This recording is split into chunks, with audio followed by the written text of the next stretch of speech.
All right, good morning, everyone. Thank you for making the commute down, and I'm sure we're going to have some others. I mean, we have registration was at about 2021, so I think we're probably stuck in traffic. So just by way of introduction, I'm Joe DeLuca on the board for California Association of Healthcare Leaders, and also co-chair the Career Development and Transition Committee.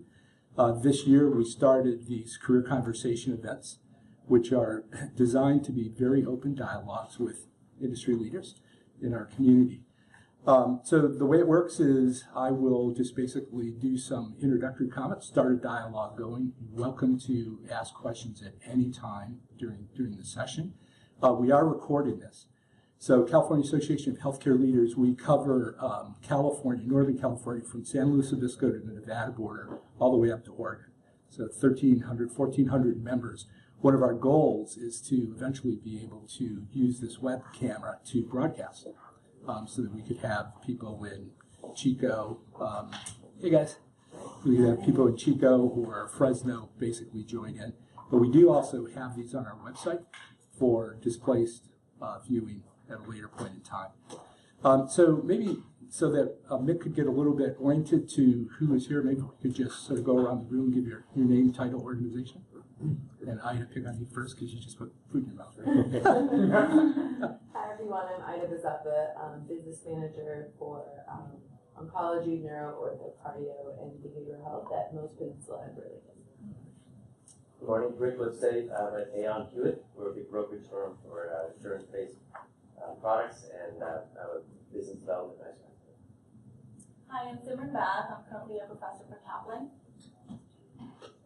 Hi, I'm Brenda Dole. I'm a regional program manager for CP Med America. I'm Peter Rodriguez. I'm at NCS Moving. We're movers for hospitals and healthcare facilities. I'm Glenn Jett, director for the Neuroscience and Oncology service lines for Sutter Health Eaton Medical Center. Gabrielle? I'm Gabrielle Eckhart. I'm a physician practice manager for surgical services at Stanford Children's Hospital. Good morning, I'm Maura Earhart. I'm the CEO and executive consultant for Equity Consulting Solutions. So we focus on process improvement and management. So we do a lot of executive leadership development and coaching. And both very active, co-chair of the Career Development Transition Committee, and very active. So Mick, first off, thank you very much for doing this. And thank you for hosting this. It allows us to offer this to members at little to no charge. Yeah, welcome to our hospital. Thank you. And it's growing. Yeah. We can see. So I wonder if you could just sort of help everyone understand El Camino Hospital, a little bit of history, span of control, and what's going on here today. Sure. So El Camino Hospital is kind of a unique entity nowadays. It's a community-owned hospital.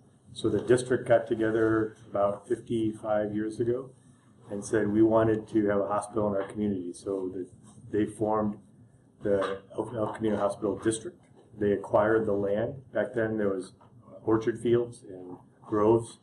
So they acquired the land that this hospital sits on, as well as the YMCA, and goes right up to St. Francis High School. So all this land is owned by the district. And that's community owned. It still is community owned. So the real estate taxes for folks who live in this part and a little bit of Sunnyvale, a little bit of Los Altos Hills, their real estate taxes go to support this hospital. We've, about 9 years ago, acquired a tenant hospital in Los Gatos. So now we have two hospitals, El Camino Los Gatos and El Camino Mountain View. And we've also acquired some land. It's called the Santa Teresa site. It's at the intersections of 101 and 85. So we're continually trying to expand. But we are a small community hospital amongst giants. And we've got great organizations around us, Stanford, Sutter, HCA, Good Samaritan. So we're kind of a small little community hospital that really kind of focuses on our community. The best example I can give is and I apologize for the construction on campus, but one of the construction projects is we're spending about $60 million on a new behavioral health building, inpatient and outpatient. And most organizations aren't investing an awful lot in behavioral health nowadays. But for our community, it's sort of a special need. We have a lot of community needs, from stressed out teenagers who hopefully aren't doing the wrong decisions and trying to get some help during their stressful years, to older adults and all the way up to continuum for behavioral health. reinvesting in those kind of programs.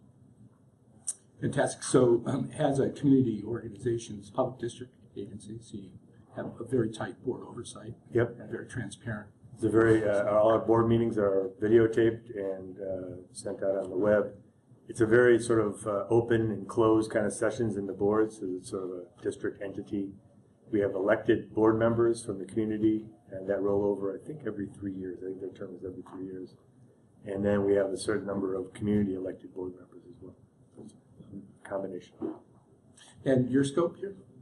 So I'm the Chief Operating Officer. Really anything that sort of maintains daily operations. So it could be nursing care. The Chief Nursing Officer reports to me. All ancillary functions. We have clinical research at El Camino. So we have a great little partnership with the Fogarty Institute. I can go into more time on that, but it's a local incubator that brings some of their trials here. So we have a clinical research area to us. And I have folks who lead and do a great job leading a lot of the construction around here and the renovations and that. And if I recall correctly, at one point, when I was doing some project work for you, you also had the Epic Transformation project reporting to you. So we're about 2 years post-Epic go live, and so now it's kind of into normal operations. But we formed a great triad of Chief Nursing Officer, Head of IT, and operations that got together and kind of installed Epic, and it was a great way of balancing the just an IT project or it's just a clinical project. We made some great improvements in revenue cycle, and we went big bang with Epic, so we had to kind of roll it all out. So just a little over 2 years ago. So I don't know if we've talked about this, but we both spent time in Milwaukee. I grew up there, and you went to Marquette University. And your starting degree was in finance and accounting. Yeah. What got you to healthcare? It's a long journey. So, graduated Marquette back when Doc Rivers was a player, not a coach, and not retired. So it's been a while back, if you remember, that basketball player. So Marquette was a great finance background, and I graduated undergrad, wanted to get into full-time banking. So I did 10 years as an auditor for the Federal Home Loan Bank, which back then there were savings and loans, but now banks and savings and loans have become one in the office. It was Office of Thrift Supervision back then, and now it's the Federal Home Loan Bank. So that was back during the Texas heydays, if you guys remember in the early years, a whole bunch of debacles and bankruptcies going on in Texas. So as an auditor, you just were flown out to these organizations that were about ready to crumble. It's kind of a cool job for a 20-something to go out and kind of wear the white hat and walk into a bank and kind of do the audits and so forth. Did that for a fair amount, focused on capital markets. So I had a small team of about 4 of us that would go to organizations and evaluate their portfolios.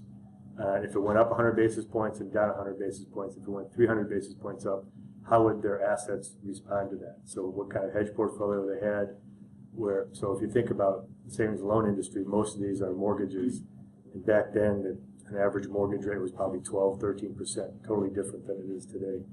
But if interest rates completely dropped, they would be paying out and collecting. They would be upside down on a lot of things. So it became very interesting on how we kind of stressed out their balance sheets and figured it out. So it was a lot of fun. And used that to kind of transition to California. So my wife and I were out here 28 years ago and doing large savings and loans. So the biggest savings and loans are out in the California branch. And spent a lot of time looking at hedge portfolios. A lot of finance background. So the transition into healthcare is, so my mom's a nurse, my wife's a nurse, I have 3 siblings who are physicians. We always talked about healthcare around the dining room table, and I always knew I was going to go back to healthcare at some point. So I used my MBA program. I went to Kellogg at Northwestern and used that as a transition out of finance and into consulting. So I graduated Kellogg with a focus in healthcare, finance, and accounting, and used that to transition into consulting work. And then did 10 years of consulting. Interesting. So how has your audit work and background helped you? It's, to me, if you understand a balance sheet and income statement, it's easy to look at it in operations and figure it out. I mean, you can just look at that on paper for the last 3-year trend, and you can find out a lot of what's going on in almost any operation, not just with healthcare. And then to apply that then to healthcare, I think is the most complex industry out there. And when you think about how challenging it is to manage folks who don't report to you, to control costs that often are part of your organization. There's different models with foundations and stuff like that. But then to be so reactive to the human body, which throws you curves every day, that you have to be able to continue to react to the human body and how to treat it. You have to embrace innovation. You have to embrace change, because the human body is always changing how it throws problems at you. So it's a very kind of unstable market that way. But from a management standpoint, I think that's exciting, because then you have to adjust to new challenges all the time. It's not like you're just producing a widget going through the line. The widget changes, and who treats the widget changes all the time. It's kind of cool. So now that you're in operations and the rest of your family is in clinical Providing services, care, providing care, what are the Thanksgiving discussions like? That's a great. We have the full spectrum of political and healthcare side.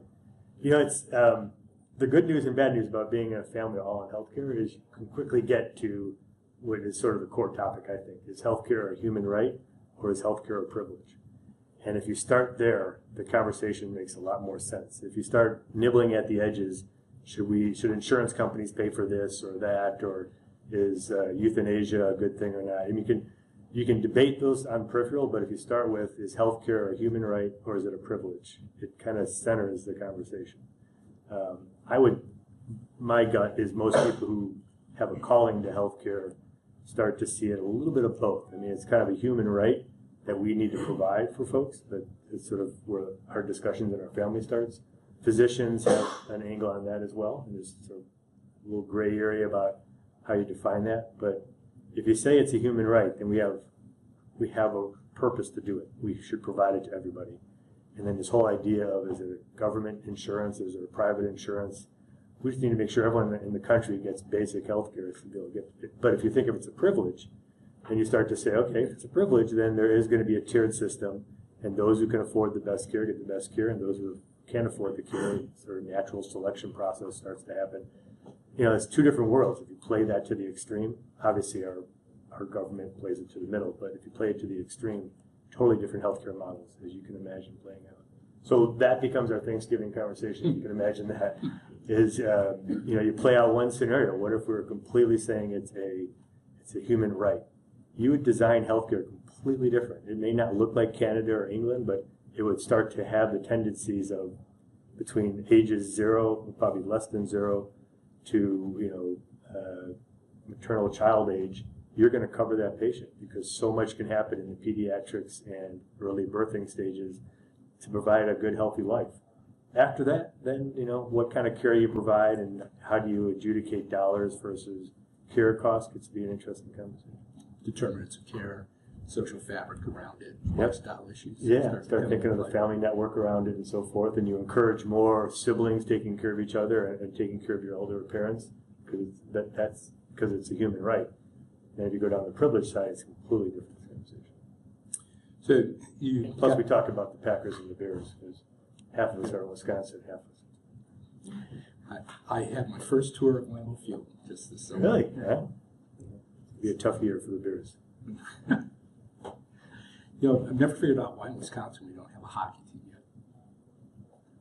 Probably That's we need to get that later. So, finish grad school. Yep.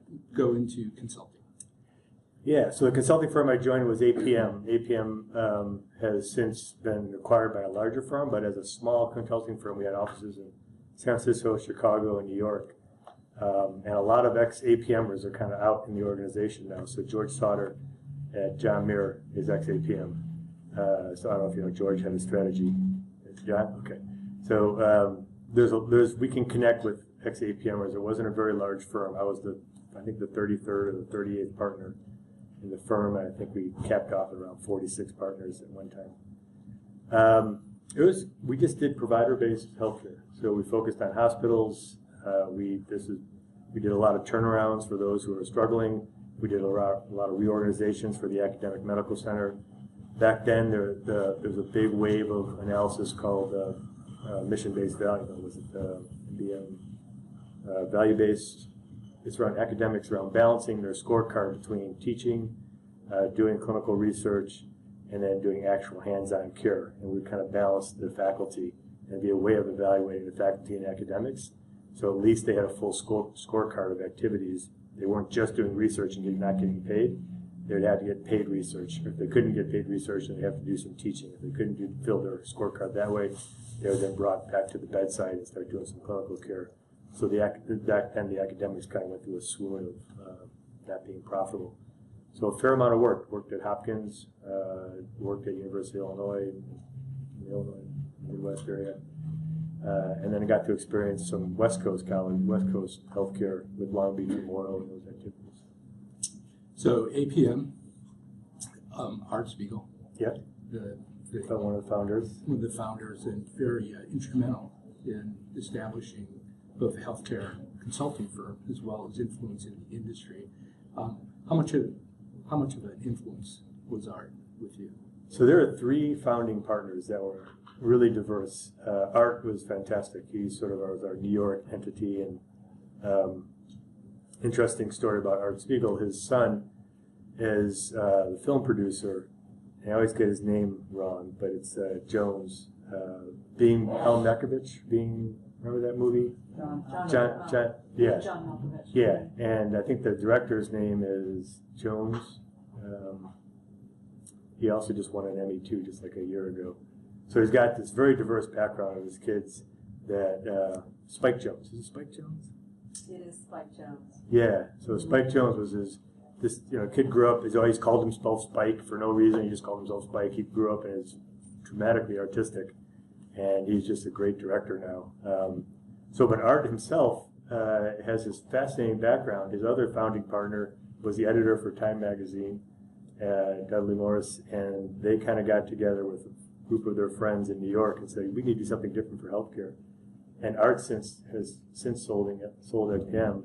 I think he's doing now more of a accretion. Is that what he's doing, more of the revenue cycle side? Right, and doing a lot of venture capital work. Yep. And Dudley's now with BDC Advisors with their Quasim's group. Oh, okay, yeah. So you kind of keep track of some of the old partners and so forth.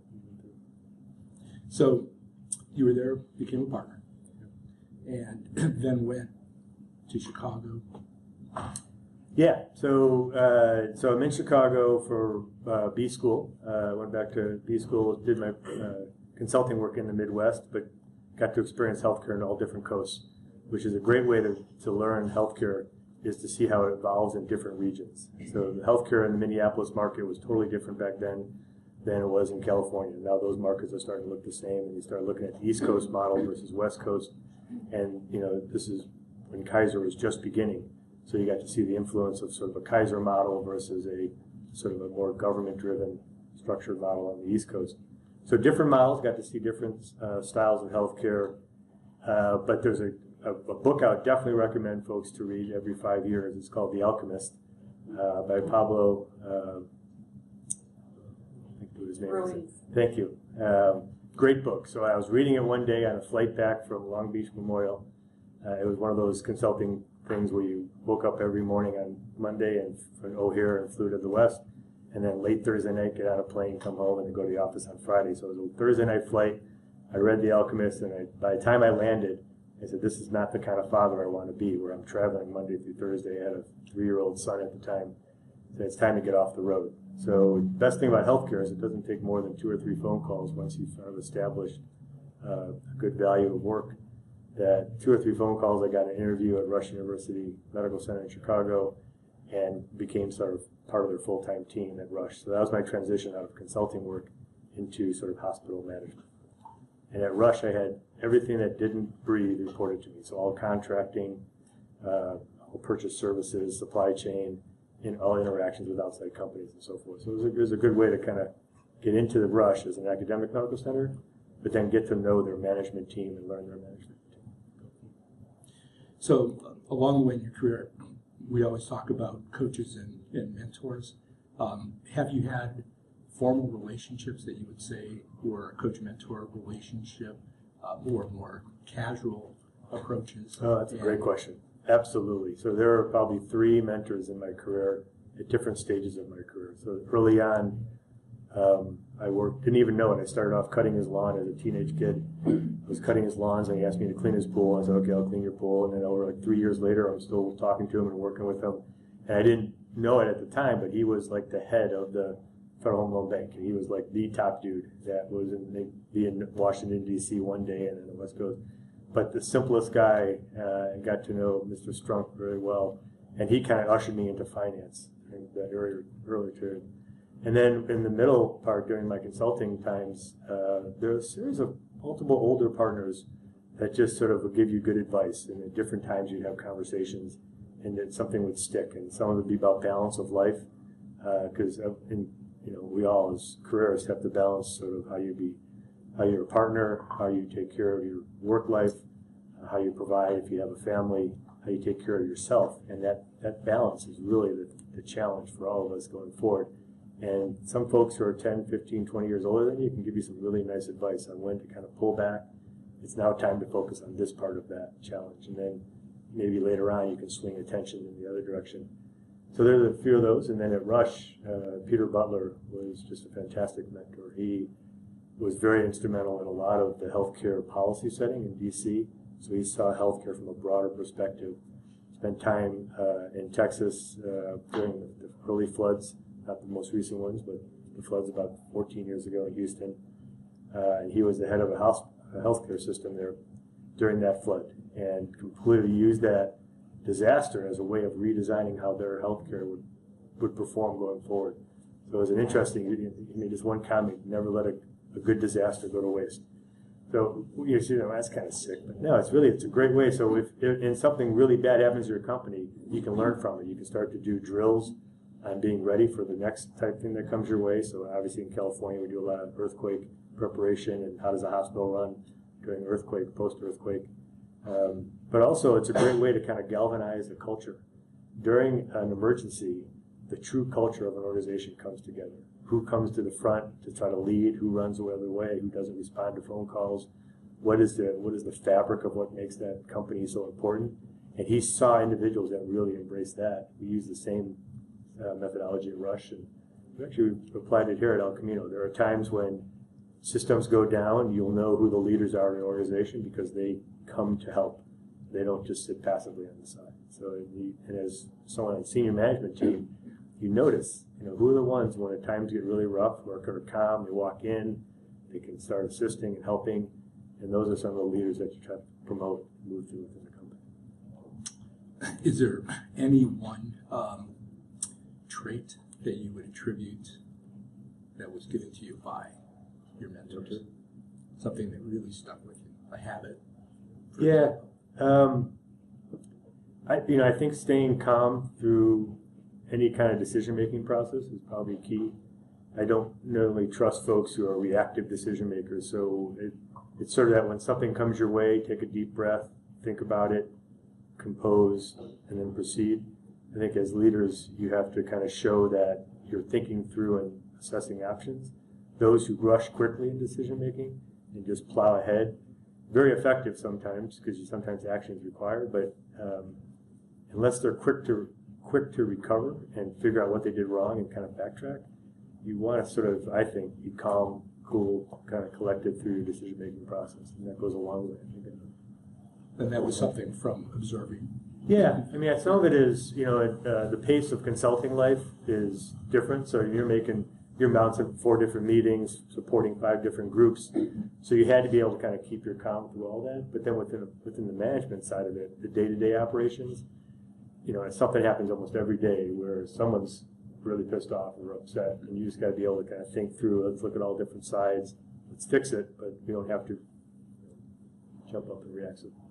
So it's often said that for every 1 year of doing consulting at the level that you were doing it, you can get 2 to 3 years worth of experience. Yeah. Would you agree with that? Absolutely, especially within one industry, because then you can apply, you can go very deep in one area, learn the physician side of the world, then you can learn the revenue cycle side of the world, and to see different models, not just regionally, but how management teams would go about it. Even in this, right here in our backyard, a lot of us have Epic.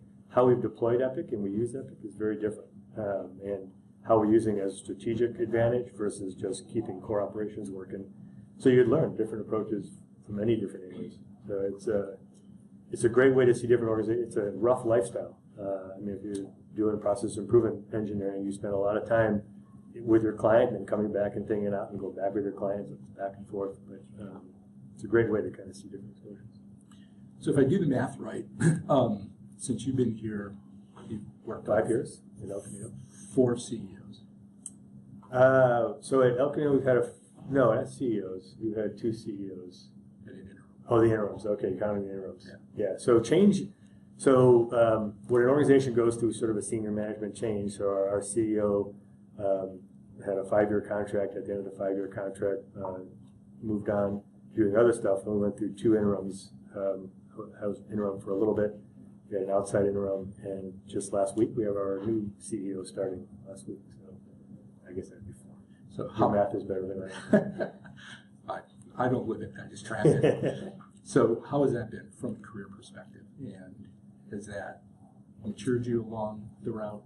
Yes, it's sort of the core base running of the hospital is still need to be maintained, and that's what we do every day. So that part we can where we probably lost a few steps in momentum is on the strategic planning side. I mean, making sure that the senior management team and the board are on the same page, proceeding at the same direction, is really what a CEO's job is. And being absent of a permanent CEO, our board was trying to pick the new CEO, our management team was kind of keeping base operations going, and then the strategy is super important, but it's hard to kind of manage both those together without a CEO kind of buffering. So one of the discussions we often have in advancing someone's career and talking with them about is to find a consistent framework. Some people use the John Maxwell, some people use Covey frameworks. There are even those who use what's the guy, Tim Robbins? Right, yeah. Who I didn't quite understand until when I was on the road, couldn't sleep, and saw one of his information commercials at like 1 in the morning. Went, now I get it. You've got all these sleep-deprived people who get up and look at this. I'm just teasing. Is there a framework that you adhere to, or a combination? Wow. You told me the questions would be easy. Yeah. But no. So dating myself a little bit, there's an old McKenzie model, the 7 levers of change with rubber bands connecting each lever. And sort of starts with culture and then strategy and then sort of organizational sort of design. Then you have reward systems, tasks, data information systems. So there's a different levers that pull. But the interesting part for me about that framework, and what I like about it, is you can't just pull one change without impacting the other one. So the concept of 7 different levers of an organization connected by rubber bands. So if you pull really hard on changing a job description of an individual, let's call it the director of the OR. If you change their job description, you need to change how their incentives are. You need to change about the people who report to them, what they're aligned to do. You may have to change the data that feeds to them so they can make better decisions. So those are the different things so when you pull one, you have to address the other ones. If not, it just kind of snaps back to where it was before. The sports analogy is if you're trying to change your backhand swing in tennis, you can keep doing the same thing, but until you completely rewire your muscle structure and think about it differently, you'll always default to a chop spin, and in a pressure moment, you'll go back to your bad habit. You've got to redesign everything else with it. Same thing with overall redesign. If you change culture, then you have to change stuff around it to support it. If you change your benefit program and your incentive compensation program, then you have to realign goals and realign job duties. So nothing can be done in isolation. So that framework has been worked well for me in the past. How do you use that on a daily basis? How do you manage yourself? It's just being aware that nothing can be changed in isolation. So using multidisciplinary teams, it's common practice now, but that really does get the better decision. So having nursing, having supply chain, having the support team around all talking about the topic is one way of influencing a better decision coming out, and also addressing some of the other things that have to change to support that change in practice. So, sepsis is one of the things that we're always focused on with the quality sector. It's a multidisciplinary problem. Good data at the time of presenting the ED, what the nursing assessment is, how quickly you get fluids, how the supply chain provides different supplies all the way through the treatment process there. So it just reminds you that you can't just isolate. It's not just the ED's issue or a nursing issue. It's getting multiple folks to talk through it. And then you carry that into your daily habits. Yeah, all the way through. So as a hiring manager, as you look out at the talent that you're looking at, managers, directors, what did you see and what advice might you give to mid-careers in particular on how to progress the career? So specific to the interviewing process or specific to career choices and around what they're looking for? You run with both. Okay. So on the picking where you go with your career, it sounds so simple, but it's hard to execute all the time. I mean, it's kind of listen to your heart on what's your passion. To me, the worst thing possible is taking a job that you're not excited about, because multiple things have broken down. When you haven't been true to yourself on what you want to do, and you've accepted a job because of other reasons, either the compensation or that it's a closer commute. Over time, those will become minimal in your importance, in your core, what you get excited to do. If that's not there, the commute's still going to stink, even though it's got 10 minutes shorter. The additional whatever $10,000, $15,000 to $20,000 or more will eventually just become common in your life. It'll just become another expectation. But the fact that you don't enjoy doing it, that will come out quicker. And so I've had some really good negative learning experiences when I've done that the wrong way, where I've left, for example, I left APM and I went to work for another consulting firm.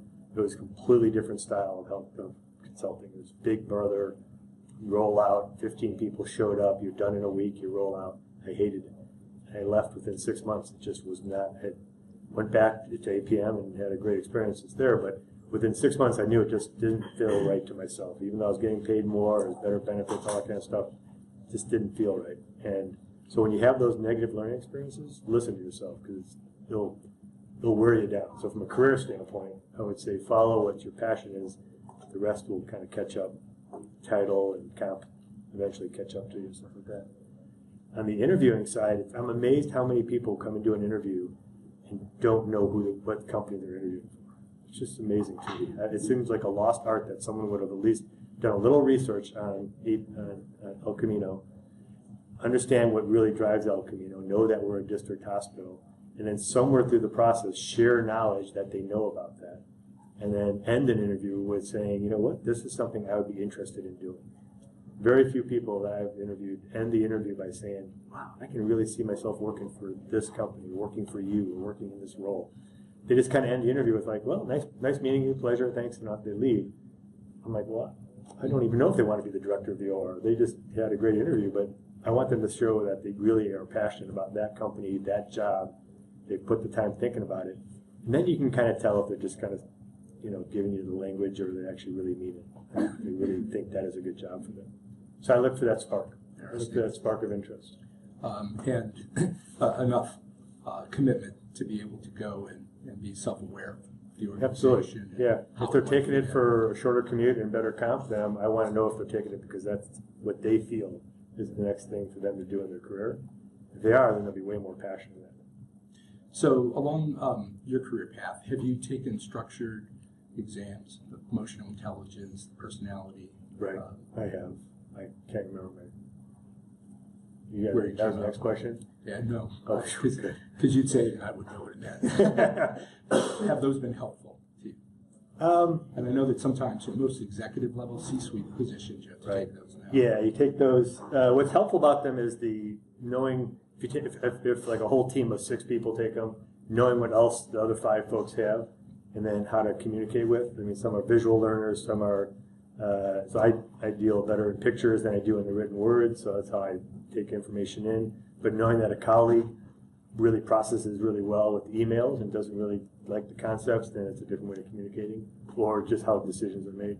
So I've used those, we've had those tools better for blending a team than sort of personal insight. Other people benefit from. So we as a company use the Stanford Learning Organization test, and all partners take it, and we try to focus on center-brained partners. So it's not a personality one per se, but just more how do you think and attenuate. How do you make decisions? How do you make decisions, right. So I think that, do you find the discussion around it's more important than the tool? Absolutely. Yeah. Because the discussion then opens up to what your personality traits are, how you work together, how you'll just even have what might be a difficult conversation or awkward conversation, right. At least in the dialogue. Yeah, we're just establishing crucial conversations here at El Camino, and it's just a great tool to kind of step back and realize that when you're talking to another individual, they also are running a tape in their head of what they're thinking, and until you figure out that noise and get the noise out of the way, you're really not communicating, and that's just another way of kind of reading a decision making. We've been talking a lot. Questions, thoughts from the audience? Go. So you shared your advice for mid-careerists. I'm 2 years out of undergrad, went to Vanderbilt University, and I have pretty clear goals of where I want to end up. What advice do you have for me? What do you wish you had known maybe 20 years ago when you were starting off your career?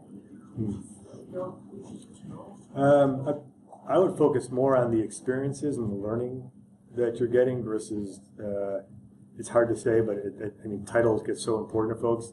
Eventually the titles become less important and the experiences you gather become more important. So if there's an opportunity in your current job to put yourself out there and into different experiences, I would probably do that more often than not. Meaning that try to just be a team member on something that you know nothing about, but you can help that team get there. You'll learn now what they're focused on, and that becomes part of your experiences. Back in my youth, I was probably a little bit too much focused on what title I made and exactly if I got that $3,000 raise or something like that. But dating myself, our big goal coming out of college was to make your age. So to 18,000, 21,000, fantastic. Just a different world nowadays. But I'd probably focus more on getting the experiences than the titles and staying within one vertical line.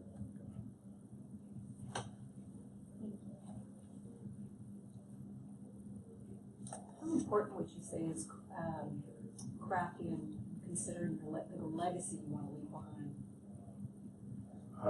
So if you ever have an opportunity to work for Johns Hopkins, Johns Hopkins is a legacy-minded management structure. They are so good at it. You can feel it.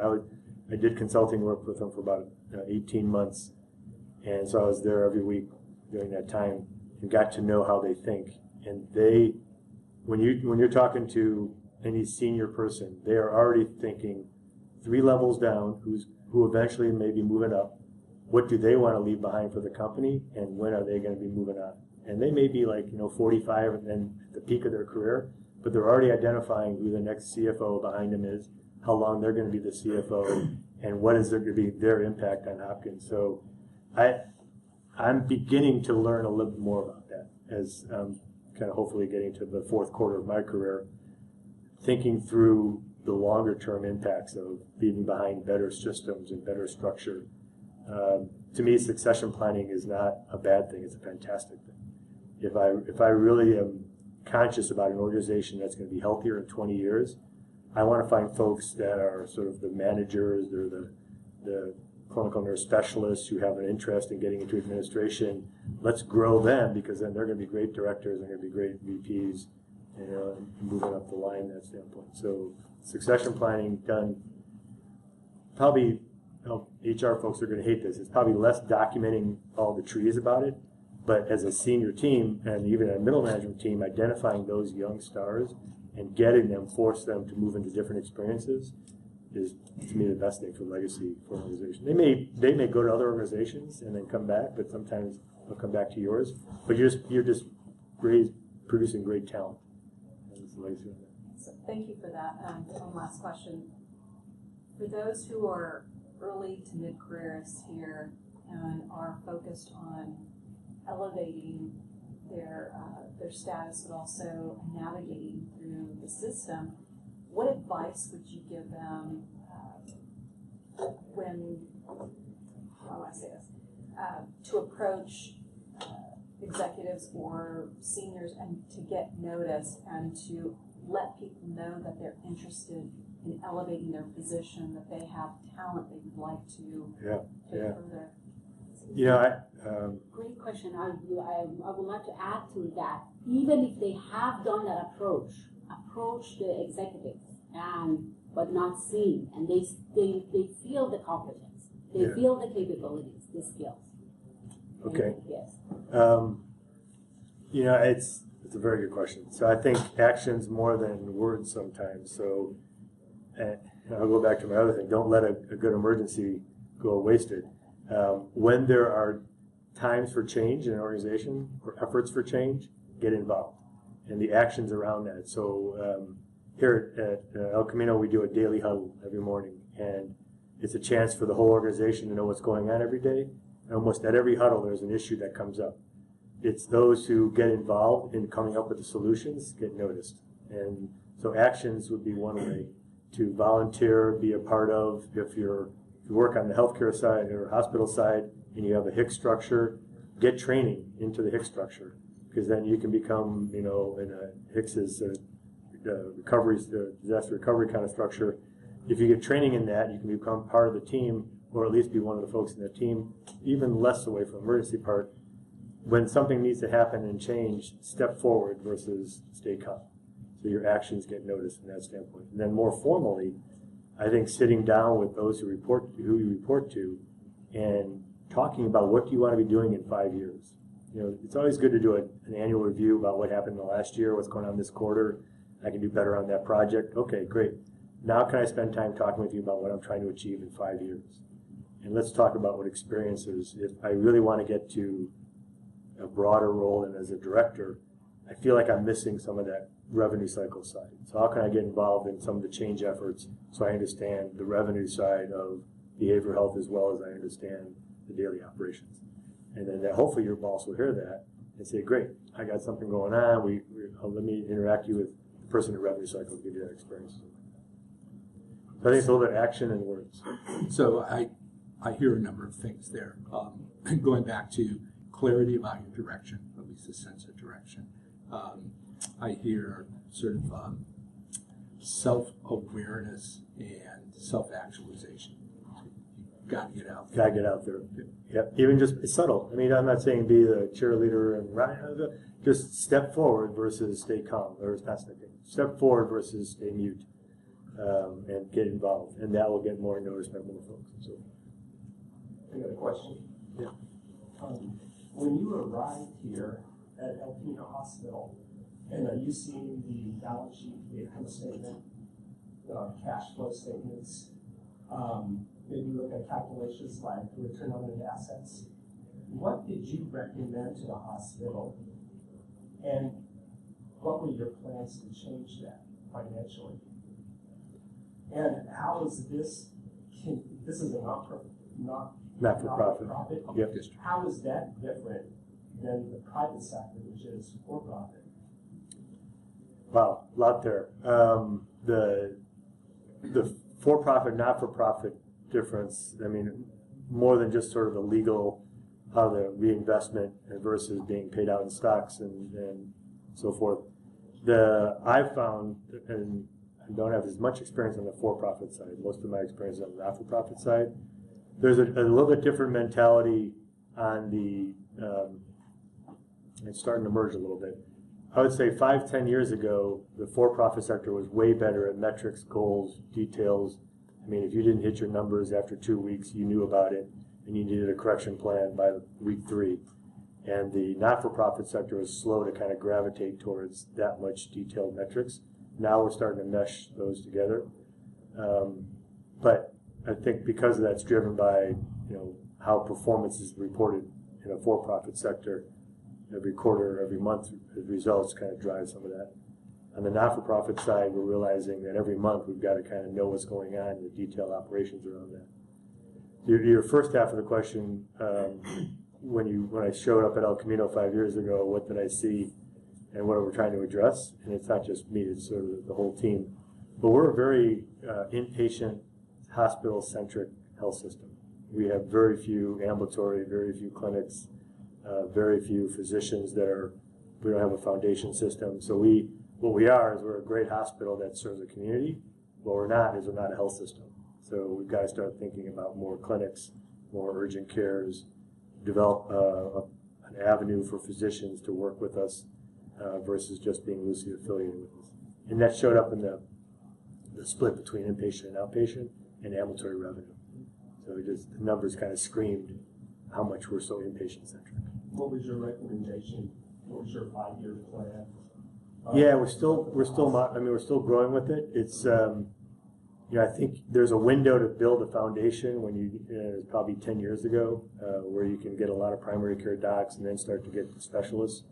I think we may have missed that window. Now we're trying to catch up, and we're exploring options to building that internally as well as partnering with other entities that have that. So part of our strategic plan is evaluating how do we become more like a system, either by building it or by partnering.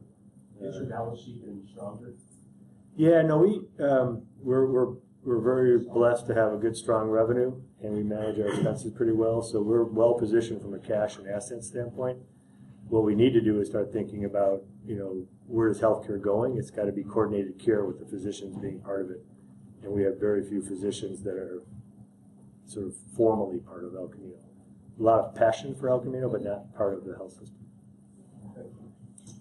As you look forward, as healthcare is evolving and continues to change, maybe to more value-based care, where do you see the physicians within the organization being in higher demand than others? Are there areas like population health or other areas of focus that maybe someone in their mid-career would want to gravitate towards? Yep. No, maybe it's tying back to what I do differently as well.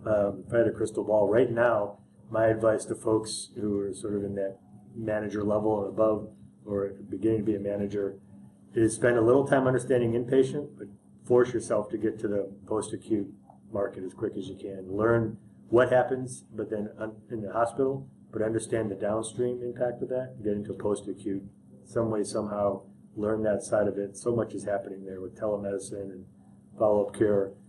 The pre-acute, there's some interesting stuff, but understanding the core base of what, because there's always going to have to be an intervention on the body when it gets really ill. And that'll be an inpatient setting, but what happens post-recovery and the social fabric around that, I think we have so much more to learn in healthcare on that. So I would spend a lot of my time, force myself into the post-acute world. Can you translate that to potentially a different skill set? Could someone walk between both? Walking between both would be interesting, because I think maybe I have to evolve my thinking as well. So right now, I immediately ran to the inpatient setting as sort of a pattern, a chunk. Every day we have surgeries at 7 a.m. There's a pattern to inpatient, whereas I think outpatient is much more organic and not as patternable. But that's the framework I'm stuck in. If there is a new management thinking around how those can start to blend together, where literally when the surgery is set, you've already begun the plan, what has to recover, who has to be home, who's going to be your post, 3 weeks out caregiver. If that happens as seamlessly, then probably the manager that can float between all those would be pretty powerful. So maybe more adaptive management. Much more adaptive and being able to understand the cadence, but understand the variability of how the human body recovers. Especially with if you look at the macro, the elderly population and how someone over 65 recovers from something happening to the human body, that is, I think for the next 10 years, that's going to become what drives our economy and healthcare is how do we do that better and more efficient. Telehealth gives you the dialogue, but it doesn't always give you the social connection to I'm feeling depressed after I've had this surgery because I can no longer walk and visit my friends. And that's just not medicine. There's a whole other cadre to that. So I know that your children, when you moved out, were just starting high school? Yeah. I made the interesting decision to move when my son was a rising senior in high school. That came out here. Not often the best advice to do to a family. Worked out well.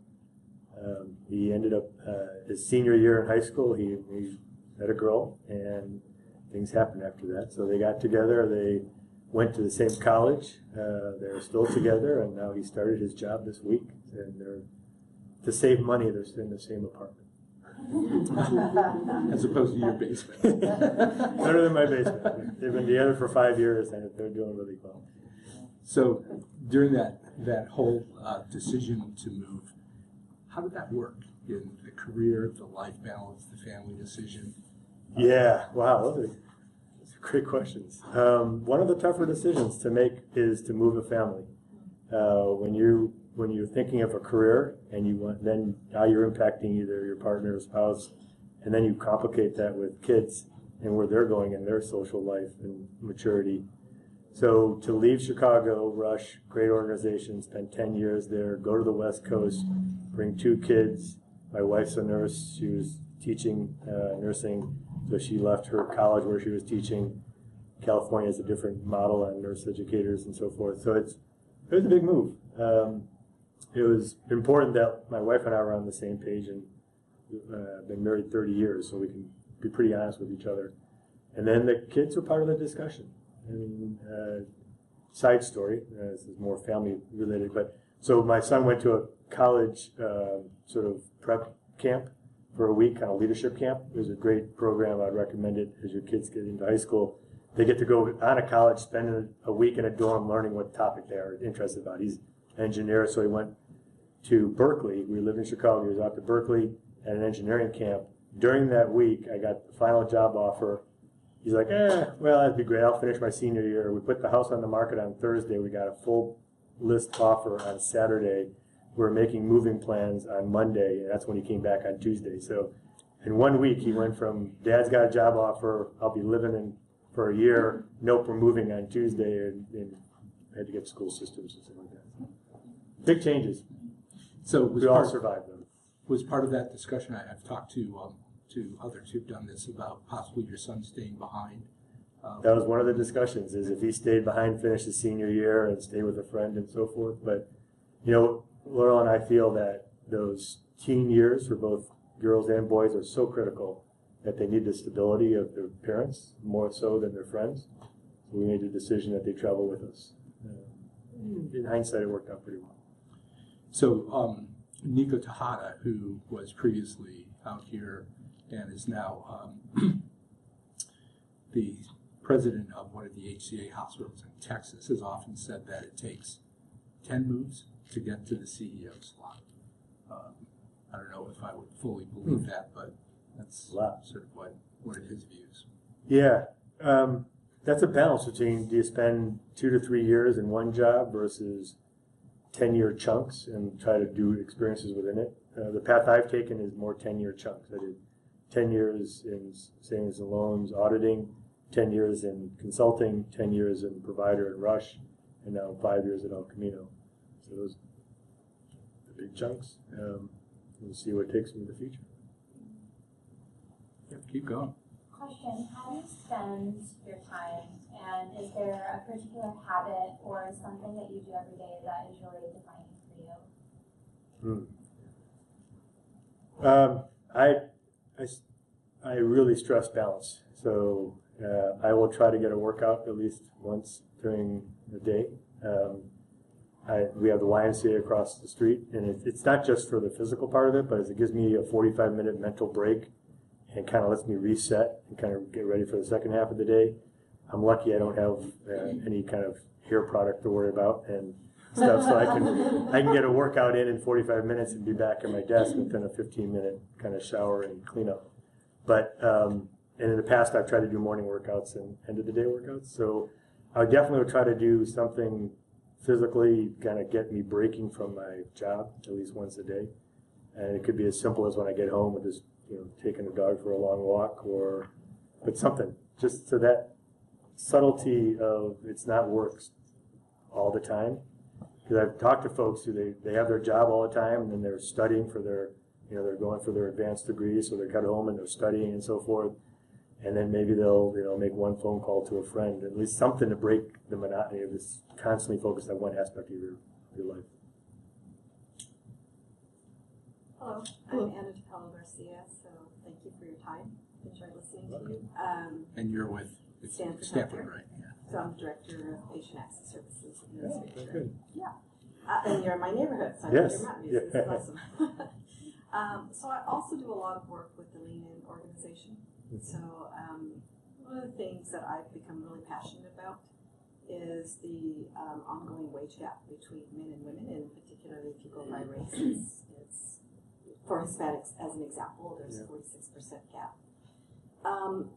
I'd be interested, and this could be a bit of a loaded question, there's some females here, any advice that you would have for women in the workplace to achieve levels of the C-suite? What can we do maybe differently or better? And these are discussions that I have with a large group of women in working with lean. Yeah. No, it's a very good question. You know, I've always been blind to gender and race. I look at the individual's talents and their passions. And so I have these awkward conversations where someone's like, well, wait, but they're acting differently because they're women and they're trying to talk. I'm like, okay, wait, I'm sorry. I was just thinking they were passionate about their job. So I feel like I have a blind spot for myself. I am, so first off, I would focus on passion and talents. And then you're asking systematically, what is being geared to kind of prevent that? And that's the challenge. Yeah. Just as a male, you're in the C-suite. Any advice that you would give to up-and-coming women and men, because we have men here too, around certain skill sets or areas of opportunity? I've noticed sort of in my progressions, sometimes less is more. Reaching across the aisle, being boundaryless, those are things that have helped me. Any advice sort of in your progression to the C-suite? Yeah, and I guess maybe I'm thinking of advice for anybody, regardless if they're male or female, because I think it's the same skill set. It's having confidence in yourself. It's being more of a team player than an I person. I think as you move up the organizational chart, it's probably more important to make the three people around you successful than yourself. And I'm not saying there's a difference between men and women, but I think you can see other folks who don't feel that way, like they always want the attention themselves. And those folks are very successful sometimes, but they tend not to be the ones being pulled up by their team. They're the ones just being pushed and so forth. So I see less male-female. That, unfortunately, it's my bad blinder or good blinder. No, it's a good But I do think the ability to have confidence and that you can say, you know what, that's a great thing for us to do. I'm going to help you be successful and not try to make it a personal I thing. Sorry, can I add a little bit more? Please. Yeah. That's great. So, right, some of the areas is what we have found is less risk averse sometimes around females at times, and and that's sort of what I see. Yeah. A little bit of that. Being risk averse. Yeah. Yeah. Because they feel like they'll be identified as sort of an outlier, or or reaching up higher to a C-suite position, or not taking as many risks, as an example. Right. So, running.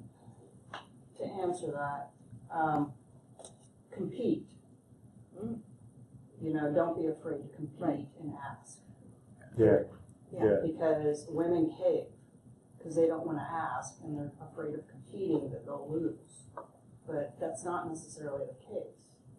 So even at Stanford, because I'm at Stanford Children's, the first offer they gave me, I denied, and we countered, and they actually upped it above my counter. Yeah. So, what's the worst that could happen? They say no. And then I say, okay, I'll take the job because, to your point, it was more suitable to my personality to be there than where I was, right? But, women don't ever ask. And, in my entire career, I've never had one woman ask. It's always been guys. It's the same for me. It's interesting. But until recently, I had a woman that I actually hired from another department, and not only did she ask, I got a dissertation and an email that HR had to go scratch their heads and figure out what to do. But hey, in my eyes, she went up a notch because she's competing, she's a little bit fearless, and she's not afraid to ask. I've never had a female ask me for more money. Males, yes. Running and building consulting companies for decades, I've had to face this straight on because in client relations, personality types matter, and you have instantaneous judgments are made. And in dealing with a lot of generally, but especially with female employees, I try to teach them how to have crucial conversations and not be upset by them, which is, you know, there's a lot of emotions potentially involved, but just you know, settle it down, figure out what you want, be assertive in it, and then find out, at least in the consulting side, does this really meet your personality profile? And that goes both ways, because we have some clients who want very process-oriented and, you know, sort of more softer skills, and we have other clients who are like, just go solve this problem. I don't care who you got to take out to do it, just go solve it. So you have to be able to adapt to it. But I think, you know, being able to have crucial conversations and have sort of professional boundaries around that. I mean, personally, I see better times ahead, because I think how we're raising our kids is totally different than 20 years ago and 30 years ago. So I have a son and a daughter, and I'm not doing anything different from them being assertive. You know, I'll play ping pong, and they have to win kind of thing. And you know, but I agree, there is still that gap, and I think the gap's getting tighter. And that's great that you're teaching your children, because in some families, children don't have a dad who's a COO or in the C-suite to teach these really critical skills to be successful in the workplace. Yeah, so I have twin 11-year-olds, and girls, and I actually think their peer group subtly destroys what I'm trying to teach them as a dad. So they come back and kind of like, well, I'm not pretty enough. I don't care who said you're not pretty. Well, Jane on the schoolyard. So it can go. Yeah, I think it goes back to having the confidence too. Because my dad was just annoying for 30 years. Yeah. I mean, nothing fancy, not overly educated, gone half the time. Yes. You know, but you know, I'm a little bit fearless myself, as Joe knows. So, but it has to do with having that confidence to have the conversation. Right. And the other last part of it, maybe, I think transparency helps everything.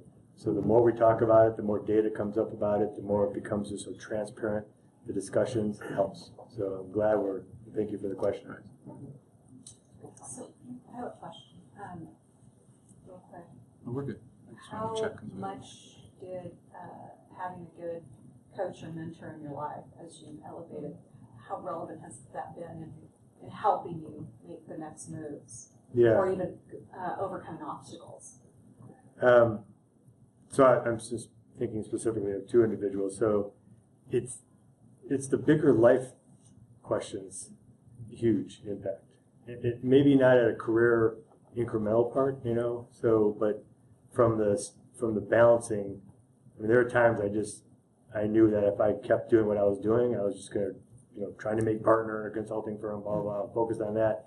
Completely lost sight of the fact that I was a dad and a husband, and it required someone outside who had experience to kind of bop me on the head and say, that is not your balance, you're not focused. So those kind of things, the mentor, I mean, Peter and Mr. Strunk were fantastic at that. They just kind of, and maybe because they're at their careers where they saw it in so many other people, that they kind of, and I can see some folks who are really driving hard to get their promotion as a director level, and they're trying to juggle being a mom and coming to work. I'm like, oh, way too much. I mean, you really have got to start, be at that recital at 2 o'clock in the afternoon, and you're back at work by 4. That's fine, but make it work, because if not, you're going to burn out. And yeah, it is. So it wasn't as much on the, you know, that manager position's better than that manager. Take that, go left versus right. It was more at big decision points, like should we move to California or not? Take that job opportunity. Peter and I would spend hours talking about that, and how it opened up doors, and how it maybe changed my perspective going from academics to the West Coast and stuff. So it was those kind of conversations. Now, did you report to him directly? Yeah. As we're going on, so he was open enough to have that, because in one sense that could be threatening. Yep. No, he was. We were very open. I mean, so at my, you get a chance to come through Chicago. There's this beautiful new hospital on the near side. It's called the Butterfly. So that was my project for 7 years, is building an 800,000 square foot hospital on Rush's campus. So that project came to an end. We opened up, and it's been running since 2012. So Peter and I were talking about what next. So it was a natural conversation about, now the project's done, what next? Here at Rush or elsewhere? So we started talking about what would be the type of experiences I want to get next. You know, you start thinking, do I have 10 years left in my career or 5 years, and then what do you want to get done in healthcare in 10 years? But even before that, there's a core trust that you had in him that you could openly have that discussion without having it. Yeah, he'd been my boss for 8 years, and we were able to communicate through a lot of good stuff. Question. This is one of the most competitive places in the world when it comes to healthcare. And you're faced, El Camino's faced with some big boys out there. Kaiser, Stanford, you know, John Muir, UCSF. How do you separate yourself from them? Why should people come to El Camino Hospital? Which is my first time here, which I love. I like these type of hospitals. It feels very personal. Yep. But what do you tell people? Why should they come here? How do you get more market share? So when I hear people, I hear multiple different people. So if you're thinking patients, I'm also thinking the best clinical team, nurses and staff, and doctors. It's a different answer for all the above. We're passionate about Magnet, so we really think our nursing is the backbone of great care. So we invest a lot in our leadership and our passions around Magnet. And so Magnet Award is sort of it's an excellence award for nursing care. The base of it, though, is that the nursing profession becomes seen as an equal in the caregiving. So they have a governance model, they have a discussion model, they have their own QA. It's really an empowering kind of, let's elevate. But that draws a certain talent pool. And actually Cheryl and I are advocating really, and we're in our third year now, we're a new grad program, kind of reinvigorating the new grad program for nursing. It really brings a whole nother level of energy and just fantastic, great minds back into the industry. Yeah, for a while in California, you guys correct me wrong if it was more than 5 years ago, but new nurses would graduate, they'd have to go out of state to get experience and come back in with 3 or 4 years experience. And just having new nurses in a hospital just invites the whole culture. Doctors, what physicians want to work here at El Camino mainly because we embrace technology and innovation. So we have 4 Da Vinci robots, which I think other academics probably have 3 or 4. They're really pushing the boundaries in some minimally invasive activities. And because they have the ease and nimbleness to do it right away, they can just go for it, and we can work with them and the new technology. So a lot of our clinicians want the innovation. They want their autonomy to kind of run and kind of build that practice. And then from patients, it could be as simple as we're convenient. I mean, free parking, it's not as convenient now with construction, but local community, great care. They feel like this is their hospital. They kind of embrace it at that standpoint. So it's on different levels for different people. But we have, Lucille Packard runs our NICU, so we have a great partnership with Lucille Packard. We have Stanford surgeons who practice here. They can get block time here. So there's subtleties like that. And we have independent physicians who have been their own shop for their whole life, and they love coming here because this was their hospital when they grew up. It's a wide range. I have a question. Yeah. So you mentioned earlier, you talked a little bit about post-acute care. So for us in orthopedics, we're in bundled payments for total joint replacement. So there's been a big focus on post-acute care. And I was just wondering how you kind of manage or keep your teams engaged amidst all the changes, both externally at the national level and all the uncertainty at the policy level, but also internally. You mentioned that you guys had 4 CEOs and all the anxiety that might surround that. So at the ortho level, to me, it's if you keep putting the patient right back in the middle, you make the right decision from their standpoint, you'll eventually catch up. That action, the government and the payers or something will catch up to it. So it just makes perfect sense if you can do more things minimally invasive and get the patient walking and moving their joint quicker. It's going to improve their recovery time. All those actions make perfect sense. You may not get paid as well now for a different type of, like right now we're fighting minimally invasive isn't getting paid as well from some of the commercial insurance companies as traditional. We're like, that makes no sense, but we're still going to do the more minimally invasive. and then we'll start to renegotiate with the insurance companies to kind of get that paid for. But I would just focus on what's the best, and the post-acute, especially in ortho, the post-acute pain management, rehab, socialization around rehab, that's where the recoveries are, and the lack of, then the reduction of readmissions and complications around that. So we try to focus on a lot of that. It's tough. It's tough. It's a debate whether you should have the person negotiating the insurance contracts at the meeting sometimes, because they have great insights on what the insurance companies are asking for, but they're not always asking the right questions for the patient. So it's better to kind of focus on the core key. My question is going back to the career development. I wanted to ask, what advice would you give to someone who's just starting out their career in health admin? Like, should there be an internship maybe or something to start out, or go straight for a job and try to see if you fit in? Yep. So I know. So there's fellowship programs if you're newly minted or going for your master's in health management. There's often a fellowship program. So that is a great avenue if you're thinking undergrad, not master's program. I've already finished my master's. Okay, so you already finished your master's, now you're thinking how to get into. Okay, so at entry level manager role is challenging because you have to have the content for what you're managing, and you have a master's, you want to kind of prove going into that you can kind of guide and lead. So in that coming from the tech standpoint, so you don't have the technical skill to be like, a rad tech, then you become a manager of radiology. I would look for areas within, and you want a provider side hospital. So I'd probably get involved in some of the, I'm just trying to think this through as I'm putting myself in your shoes. We have, the best example I could think of in our recent organization is, so we had someone start off in our performance improvement team as sort of a process engineer, and they're just kind of doing flow charting at this point, this kind of basic team management.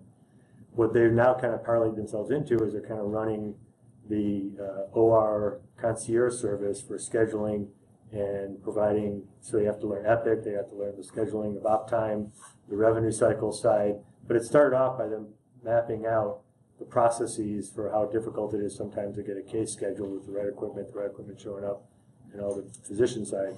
So they came in as a process engineer, sort of understanding the movement of things, and they kind of moved their way up. So they didn't come in as a manager level, though. They kind of started off as a staff level. Yeah, but others may have thoughts. That's a very good point. So to your question, it's extremely important to gain experience as you navigate and start to elevate your position within the organization. Because not only having an MBA, that's great, but without the experience, it really is insignificant. Unfortunately, gain the experience. That's going to be your best asset. I was going to say, unless you have something, for example, if you're a pharmacist, then you get your MHA, you could go in and move into supervisory activities. So I think fellowships or interns are good. You get the experience, and you get someone who will say, most importantly, this person is intelligent, responsible, can execute tasks. But I would say 9 out of 10 people I see going in are going in an analyst level someplace. Yeah. And that's their starting point. Yeah, you guys are hiring managers, so. Look for, to your point, there's a couple of points here. Look for opportunities to collaborate with other departments. So look for committees, work groups, opportunities to partner, because then this goes to the rubber band effect. So whatever you're doing affects everybody else. It's just that everybody gets caught up in this and doesn't realize that what I'm doing is working for you, but screwing you, right? And then it will also help you get contacts. So in my role, while I have surgical services, I partner with everybody, both inpatient and out, and have a huge network of resources and partnerships. So any one thing I do, I just started a new work group because we have a specific problem with Epic, in how diagnoses flow through different orders, sets, and appointments. And so we have work groups from revenue cycle, financial counseling, patient scheduling, radiology, labs, which is actually on the Stanford side, and then bringing in the Stanford adult, partnership for their 2 cents because of coordination of care back and forth for children. So now we have a work group of 15 people from different departments, that really will give you then the context to help you understand, how these systems work, but also the exposure, and then the partnerships, and then as you move up through your career, these are people that may or may not come with you, Right. and can also help escalate, throughout the organization or other organizations. And being been in the industry since 1978, and I still, Ed Kopetsky, the CIO, and I went to grad school together. You start, and then it blossoms out from there. I'm sure that's. Yeah, I would say no job is too small. I mean, the admin secretary that supported me 5 years ago is now running a real estate office. So she was really smart, can organize everything. The job was boring for her.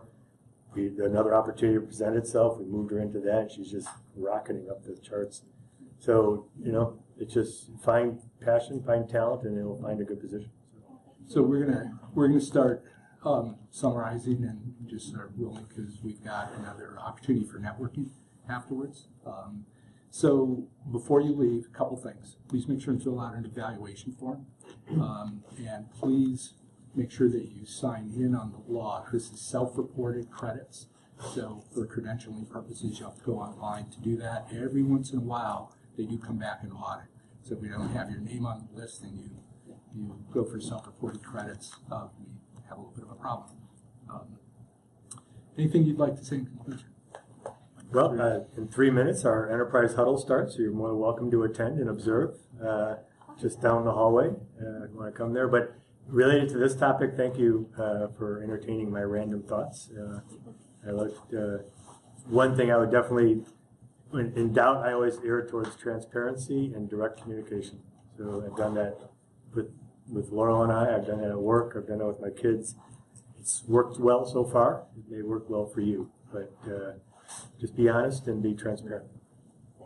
Thank you.